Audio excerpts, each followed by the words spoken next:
বিভিন্ন ব্যক্তি, বিভিন্ন বিষয়, কোন নির্বাচন আগে হবে, কোন নির্বাচন পরে হবে, বিভিন্ন জনের বিভিন্ন দাবি হয়তো থাকতেই পারে, এটিতে থাকতেই পারে।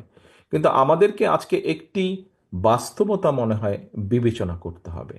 সেই বাস্তবতা আমরা যদি আমাদের চারিদিকে তাকাই, তাহলে আমরা একটি অস্থিরতা হয়তো লক্ষ্য করতে পারি।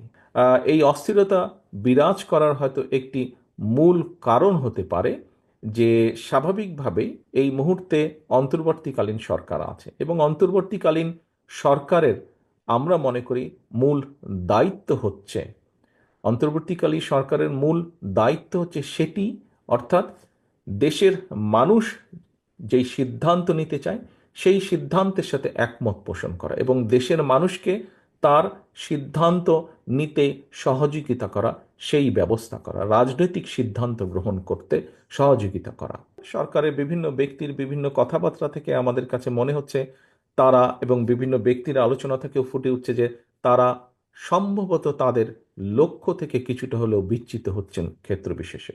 এবং বিভিন্ন স্টেটমেন্ট থেকে, বিভিন্ন ব্যক্তির বিভিন্ন স্টেটমেন্ট থেকে বিভিন্ন রকম কনফিউশনের তৈরি হচ্ছে, বিভিন্ন কনফিউশন তৈরি হচ্ছে, মানুষ বিভিন্নভাবে কনফিউজড হচ্ছে।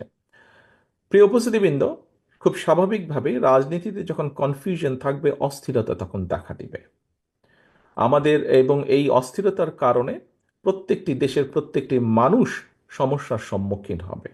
কারণ যখনই রাজনৈতিক অস্থিরতা থাকবে, রাজনৈতিক স্টেবিলিটি যদি আমরা এনশিওর করতে না পারি, তাহলে আমরা যে যত সংস্কারই ঘোষণা করি না কেন, যে যত নীতি গ্রহণ করি না কেন, কোনোটি সাকসেসফুল হবে না।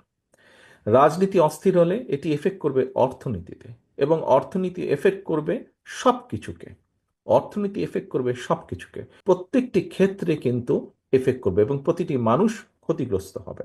সেই জন্য আমাদের মূল লক্ষ্য হওয়া উচিত, অন্তর্বর্তীকালীন সরকার সহ প্রতিটি মানুষের আমাদের মূল লক্ষ্য হওয়া উচিত অবশ্যই দেশকে আগামী দিনে একটি যত দ্রুত সম্ভব একটি স্টেবল স্থিতি অবস্থার কাছে নিয়ে আসা।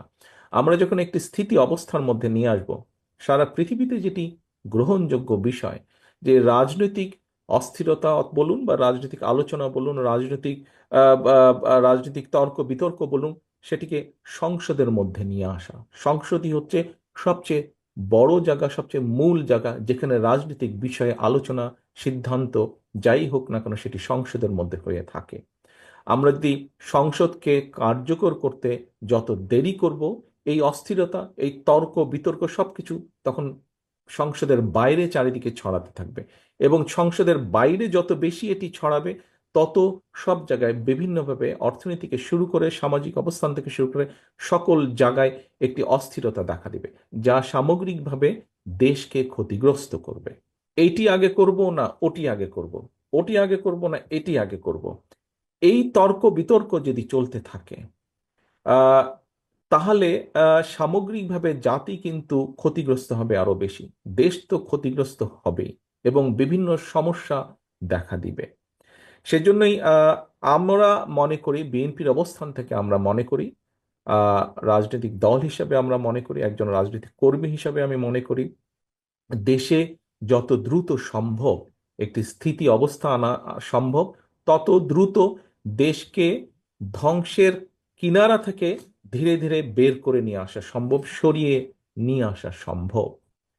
অনেকেই বলে থাকেন, কোনো কোনো ব্যক্তি, আমি শুনেছি, অনেকের না বলেও কোনো কোনো ব্যক্তি বলার চেষ্টা করেন বা বলে থাকেন যে নির্বাচন হলেই কি সব সমস্যার সমাধান হয়ে যাবে?